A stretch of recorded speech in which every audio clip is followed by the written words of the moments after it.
हर season एक ही कहानी होती है। कुछ लोग बन जाते हैं मेकर्स के फेवरेट और कुछ बन जाते हैं फुटेज के फिलर। बिग बॉस के घर में सबसे बड़ा टास्क है मेकर्स का फेवरेट बनना। बिग बॉस का हर सीजन एक रियलिटी शो के नाम पे बेचा जाता है, लेकिन अंदर की कहानी कुछ और ही होती है। ऑडियंस को लगता है कि सब कुछ पब्लिक वोटिंग पर डिपेंड करता है, पर असल में सबसे बड़ा वेपन होता है एडिटिंग और स्क्रीन टाइम। जो कंटेस्टेंट मेकर को पसंद आता है उसकी हर छोटी बात को हाईलाइट किया जाता है, और जो उन्हें पसंद नहीं उसके हाईलाइट्स भी कट कर दिए जाते हैं। ये एक तरह से मैनिपुलेशन का रिमोट कंट्रोल होता है, जिसमें ऑडियंस को वही दिखाया जाता है जो मेकर्स दिखाना चाहते हैं। सीजन 11 इसका परफेक्ट एग्जाम्पल था। हिना खान एक एस्टेब्लिश्ड एक्टर थी, टास्क में एक्टिव थी, स्ट्रॉन्ग पॉइंट रखती थी, लेकिन ऑडियंस को उनका एक ही इमेज दिखाया गया, एरोगेंट और रूड। शिल्पा शिंदे को किचन क्वीन, माँ जैसी और सॉफ्ट दिखाया गया। रियलिटी ये थी कि दोनों इक्वली एग्रेसिव थी, लेकिन कैमरा एंगल्स और एडिटिंग ने शिल्पा को हीरो और हिना को विलन बना दिया। सलमान खान के वीकेंड्स के एपिसोड्स भी इसी स्क्रिप्ट को फॉलो करते रहे।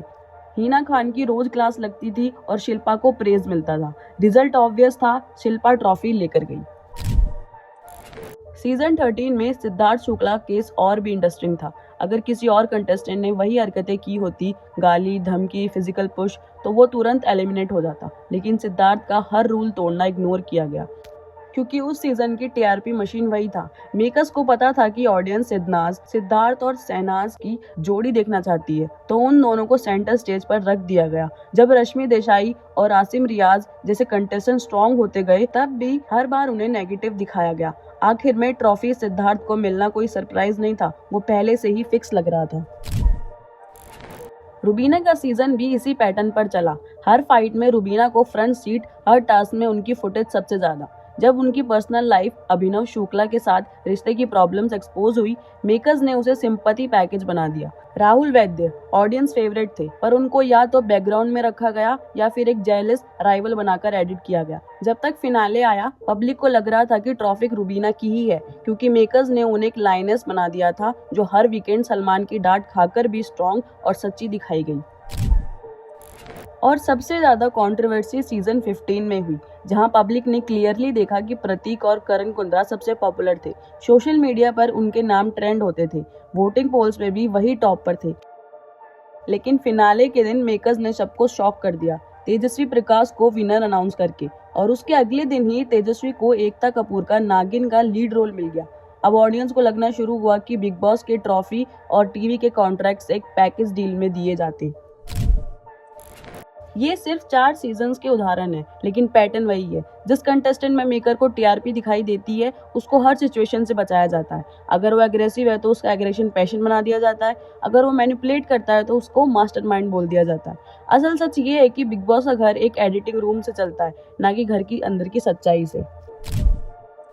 बिग बॉस को मेकर्स हमेशा 100% रियल शो बोलते हैं, लेकिन जो चीजें स्क्रीन के पीछे होती हैं, उन्होंने ऑडियंस के भरोसे को हमेशा हिलाया। शो रियलिटी जरूर है, लेकिन स्क्रिप्टेड एडिटिंग और मैनिपुलेशन उसके डीएनए का हिस्सा बन चुके हैं। जो चीज आपको 1 घंटे के एपिसोड में दिखाई जाती है, वो असली में 24 घंटे की फुटेज होती है। मतलब मेकर्स के पास पावर होता है कि वो किसको हीरो बनाए और किसको विलन। फॉर एग्जांपल ले लो, सीजन 11 में हिना खान और शिल्पा शिंदे की राइवलरी। मेकर्स ने शिल्पा को माँ टाइप विक्टिम बनाया और हिना को एरोगेंट दिखाया। रियलिटी में हर चीज इतनी ब्लैक एंड व्हाइट नहीं थी, पर एडिट ऐसे हुआ कि पब्लिक का सिंपैथी शिल्पा के पास चला गया। कई एक्स कंटेस्टेंट ने खुद एक्सेप्ट किया कि टास्क और सिचुएशन को प्री प्लान बनाया जाता है। अजाज खान और इमाम सिद्दीकी जैसे कंटेस्टेंट ने बाद में बोला कि उन्होंने डेलिबरेटरी पोक किया जाता था ताकि ड्रामा हो। गौहर खान ने एक इंटरव्यू में बोला था कि कभी कभी उनके स्पेसिफिक लाइंस बोलने के हिंट दिए जाते थे ताकि टीआरपी जनरेट हो। बिग बॉस की असली स्क्रिप्ट एक ही चीज लिखती है, टीआरपी और स्पॉन्सरशिप्स। इसलिए मेकर्स हमेशा उन कंटेस्टेंट को ज्यादा दिखाते हैं जिनके कंट्रोवर्सीज या फैन फॉलोइंग ज्यादा हो। कॉमनर्स या वीक कंटेस्टेंट को सिर्फ फिलर्स बनाया जाता है। सपना चौधरी को देसी क्वीन टैग देना, राखी सावंत को बार बार वापस लाना, ये सब टीआरपी के लिए ही होता है। इनसाइडर्स ने रिवील किया है कि कंटेस्टेंट्स को एक बिहेवियर कॉन्ट्रैक्ट साइन करना पड़ता है। मतलब उन्हें डिसाइड किया गया होता है कि वो घर में कैसे रिएक्ट करेंगे, कितना ड्रामा करेंगे और कब उनको एविक्ट किया जाएगा। यही वजह है कि कभी कभी डिजर्विंग कंटेस्टेंट बाहर निकल जाता है और एक कंट्रोवर्शियल बंदा आगे चला जाता है। बिग बॉस एक रियलिटी शो है, लेकिन 100% नेचुरल नहीं है। शो में ड्रामा रियल होता है, इमोशंस भी रियल होते हैं, पर उन्हें कट, एडिट और मैनिपुलेट करके एक स्क्रिप्ट जैसा बना दिया जाता है। मेकर्स डिसाइड करते हैं कौन हीरो बनेगा, कौन विलेन और कौन विनर बनेगा।